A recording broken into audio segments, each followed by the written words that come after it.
Halo semua, pada video ini kita akan belajar tentang GUI. Apa itu GUI? GUI merupakan singkatan dari Graphical User Interface. GUI diciptakan oleh Alan Kay dan Douglas Engelbart melalui pusat penelitian Xerox PARC yang merupakan sebuah research and development company di California pada tahun 1981. GUI digunakan untuk mempermudah user dalam mengoperasikan komputer tanpa harus memahami komen. Java memiliki 3 macam library GUI. Yang pertama ada Abstract Window Toolkit atau AWT, yang kedua ada Swing dan juga JavaFX. Dan pada video kali ini kita akan membahas mengenai Swing. Swing merupakan versi peningkatan dari AWT yang ditambahkan ke Java pada tahun 1998. Dan setiap kelas yang dimiliki Swing dapat diakses melalui package java.swing atau java.awt. Objek pada Swing terdiri dari helper class, seperti dimension, font matrix, color, dan juga graphics, serta terdiri atas container class. Container class ini memiliki hubungan composition dengan komponen dan juga aggregation dengan layout manager. Panel dan J-komponen pada container dapat diisi dengan komponen lain, sedangkan untuk Windows yang juga menginherit dari kelas container hanya dapat menambahkan komponen terhadap dirinya sendiri. Dan berikut merupakan bagian-bagian dari J-komponen yang terdiri atas abstract button, JText komponen, dan komponen-komponen lain seperti JLabel, JComboBox, JPanel, dan lain-lain. Pada video ini kita hanya membahas tentang JFrame, JPanel, variasi komponen, layout manager, dan action listener, dan juga cara membuat pop-up. Pertama-tama kita akan membahas tentang JFrame. JFrame sendiri digunakan untuk mengatur window utama pada sebuah program. JFrame ini berhubungan langsung dengan operation system yang kita gunakan. Konstruktor pada JFrame dapat digunakan dengan ataupun tanpa parameter. Dan berikut merupakan beberapa metode yang sering dipakai pada JFrame. Yang pertama ada set size, ini digunakan untuk mengatur lebar dan juga tinggi dari sebuah frame. Selanjutnya ada location, dengan parameter integer yang dapat digunakan untuk mengatur letak pojok kiri atas dari frame tersebut. Selanjutnya ada set visible yang dapat kita atur dengan itu agar frame tersebut dapat ditampilkan. Selanjutnya ada set default close operation, digunakan untuk melakukan operasi ketika window ditutup. Lalu ada set location relative to, ini digunakan untuk mengatur lokasi frame relatif terhadap suatu komponen.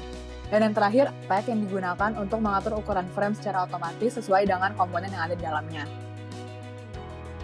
Ini merupakan contoh live coding dari JFrame. Pertama-tama kita membuat JFrame baru dengan nama frame, lalu kita set judulnya, kita set juga default close operation-nya, jadi ketika kita menutup frame ini, program juga akan keluar.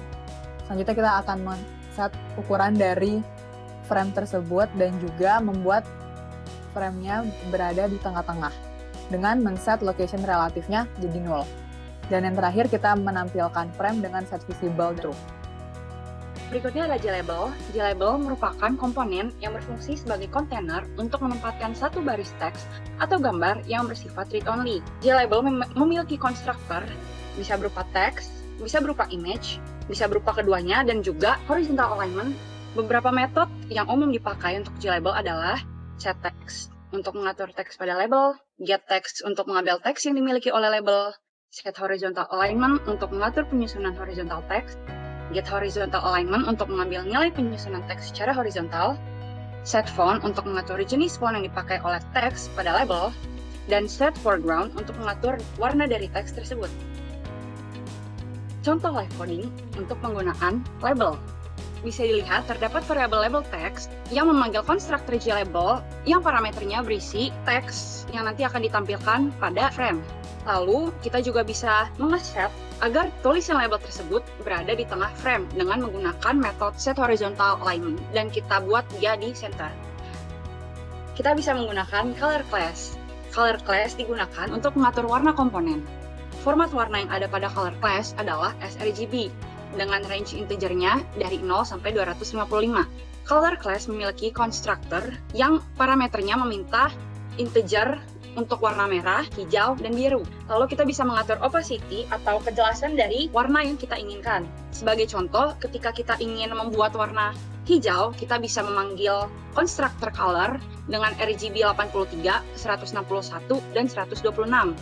Untuk color class ini, terdapat 13 warna standar di dalamnya, yang merupakan static atribut yang bisa diakses langsung dari class color.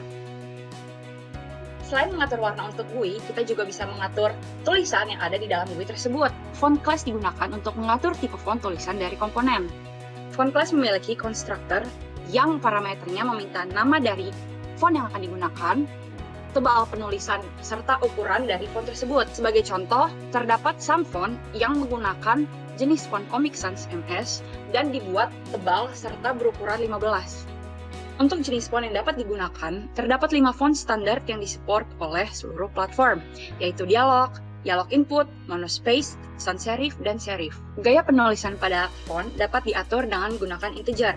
Untuk penulisan yang normal, dapat kita set menjadi 0, untuk tulisan yang tebal dapat kita set menjadi 1, dan untuk tulisan miring dapat kita set menjadi 2. Gaya penulisan tersebut dapat digabung. Sebagai contoh, terdapat penggabungan font bold dan font italic yang ditandai dengan integer 3. Berikut ini merupakan contoh live coding untuk menggunakan labels font and color.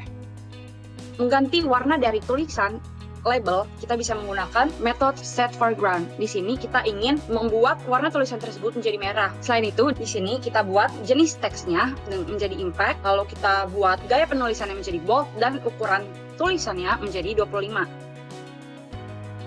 Jpanel merupakan suatu komponen yang berfungsi sebagai kontainer untuk meletakkan komponen-komponen lainnya. Jpanel digunakan untuk mengelola tata letak komponen-komponen yang disimpan di dalam Jpanel tersebut. Kita bisa memasukkan Jpanel di dalam Jpanel lainnya. Jpanel ini memiliki konstruktor yang dapat menerima layout manager sebagai parameternya. Meletakkan Jpanel tersebut, kita membutuhkan layout-layout tersebut. Beberapa layout yang akan dibahas adalah flow layout, border layout, dan grid layout.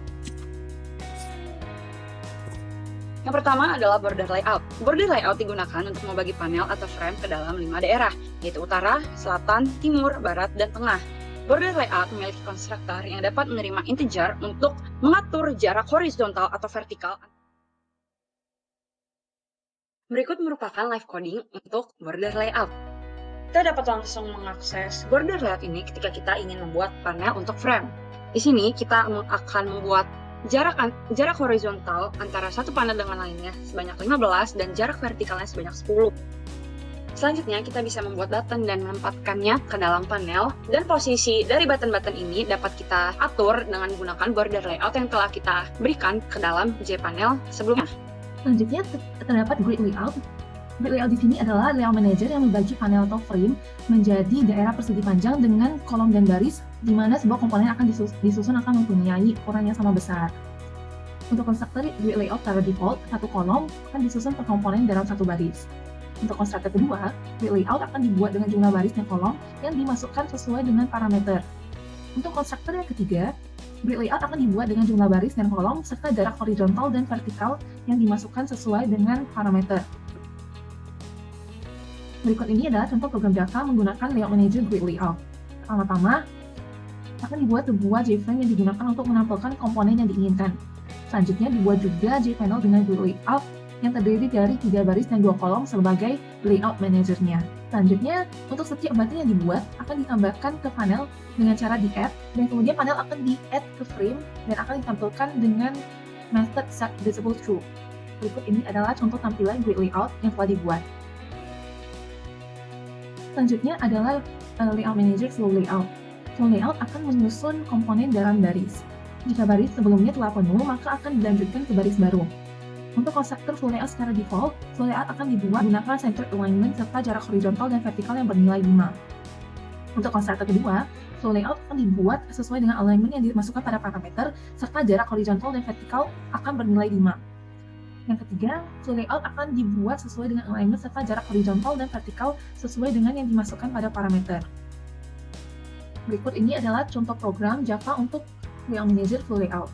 Pertama-tama akan dibuat sebuah JFrame dan JPanel, di mana JPanel di sini secara default akan menggunakan layout manager flow layout. Kemudian untuk button 1 di sini merupakan JButton dengan teks I'm a JButton yang akan di-add ke panel. Di sini terdapat juga label, text area, button 2, dan button 3. Komponen di sini semuanya akan di-add ke panel. Dan kemudian panel akan di-add ke frame, dan frame akan ditampilkan dengan menggunakan method setVisibleTrue. Seperti yang telah ditampilkan, di sini terdapat beberapa variasi komponen. Yang pertama adalah JButton yang berfungsi sebagai tombol, Kemudian ada JLabel yang digunakan untuk menampilkan teks ataupun image. Kemudian JTextFlow di sini digunakan untuk menampung input data berupa teks yang diketik oleh user. Selanjutnya ada JCheckbox, JRadio Button, JComboBox, serta JTextArea yang menyediakan area untuk menampilkan teks yang cukup panjang. Berikut adalah program Java untuk menampilkan komponen-komponen sebelumnya. Pertama-tama kita harus membuat sebuah JFrame dan kita juga harus membuat sebuah JPanel. JPanel di sini secara default akan menggunakan Layout Manager Full Layout. Kemudian di sini terdapat JButton dengan teks OK yang akan di-add ke panel, dan kemudian terdapat label dengan teks your name dan akan ditambahkan ke panel juga. Selanjutnya terdapat JTextField dengan teks hide and here yang akan di-add ke panel juga. Selanjutnya terdapat JCheckbox, JRadio Button, JComboBox yang akan menampilkan drop-down list yang terdiri dari red, green, dan blue. Selanjutnya terdapat JTextField yang akan menampilkan teks void area for text dengan kolom sebesar 30. Untuk JTextField di sini, size-nya akan diatur dengan jumlah kolom dan baris yang bernilai 100. Kemudian komponen di sini semuanya akan di-add ke panel, dan panel akan di-add ke frame. Untuk menampilkan frame dapat menggunakan metode setVisibleTrue. Berikut ini adalah contoh yang telah dibuat. Selanjutnya, kita akan membahas tentang Action Listener. Action Listener merupakan interface yang membuat komponen dapat melakukan suatu aksi. Biasanya diterapkan pada JButton, atau bisa juga diterapkan pada komponen lain. Pada interface ini, terdapat metode Action Perform yang akan dieksekusi ketika komponen diklik. Nah, berikut adalah konstruktor dari metode tersebut. Terdapat dua cara implementasi Action Listener. Yang pertama melalui kelas, dan melalui anonymous class, yaitu langsung dari komponen yang ingin diimplementasikan. Nah, kita akan lihat caranya di selanjutnya. Yang pertama, menggunakan kelas. Nah, pertama karena Action Listener ini merupakan interface, kita harus implementasi pada kelas menggunakan seperti contoh ini, public class my class implements Action Listener. Lalu kedua, kita harus menambahkan Action Listener pada komponen. Caranya seperti pada contoh, kita punya button namanya SoundButton. Di sini kita tambahkan Action Listener menggunakan metode addActionListener dengan parameter this atau mengacu pada kelas tersebut. Nah, selanjutnya kita harus mengimplementasikan metode ActionPerform pada kelas. Jadi, aksi apa saja yang akan dilakukan ketika tombol dipencet. Nah, selanjutnya ini merupakan contoh aplikasi namanya LoveMatter. Dia menggunakan pop-up dan menggunakan Action Listener. Premisnya simple, ada dua text field. Di sini bisa kita isi nama gitu dua-duanya. Lalu ketika kita pencet tombol match, maka akan muncul pop-up seperti ini. Yaitu ada string formatting seperti ini dan ada tombol OK. Nah, berikut adalah contoh implementasi kodenya. Nah, pertama kita pastikan dulu importnya sudah benar. Kita import semua yang kita butuhkan. Nah, selanjutnya kita implementasi interface. Nah, di sini kalau kita menggunakan Action Listener dari kelas, sangat disarankan untuk membuat attributes yang berkaitan langsung dengan Action Listener. Nah, dalam hal ini kita mau JText field 1 dan field 2 itu menjadi dalam attributes. Selanjutnya ini seperti biasa kita masukkan setting frame, lalu ada panelnya. Di sini kita menggunakan full layout. Lalu ini merupakan text field. Nah, di sini ada JButton-nya. Di sini kita harus menambahkan Action Listener pada button seperti cara yang tadi dicontohkan. Lalu selanjutnya ini metode Action Perform dari interface tersebut. Ini konstruktor metodenya. Lalu, nah di sini kita ada memanggil suatu metode untuk memberikan angka random, lalu kita simpan dalam suatu integer. Nah, lalu ini merupakan pop-up-nya. Jadi pop-up-nya itu kita gunakan JOptionPane, showMessageDialog, null dan berupa string. Nah, di sini kita stringnya menggunakan string.format. Nah, null ini artinya referensi frame yang kita tuju. Kalau kita ketaruh null, artinya tidak ada frame yang kita tuju, maka akan muncul ke dalam window baru gitu. Seperti tadi itu ada pop-up baru gitu. Tadi saya bilang ada dua cara, ini merupakan cara kedua yaitu anonymous class. Kalau menggunakan cara ini, kita tidak perlu implementasi interface pada kelas. Ya, seperti dilihat di sini namanya. Lalu boleh pakai atribut juga. Nah, lalu bisa kita lihat di sini. Nah, ini perbedaannya. Kalau tadi kita membuat blok method baru tersendiri. Nah, di sini kita bisa langsung implementasikan pada button tersebut. Nah, ini yang dibilang anonymous class itu seperti ini. Kita langsung memanggil action listener ya, lalu kita implementasikan metodenya di dalam sini. Sebenarnya cara kerjanya sama, cuman perbedaan posisi saja.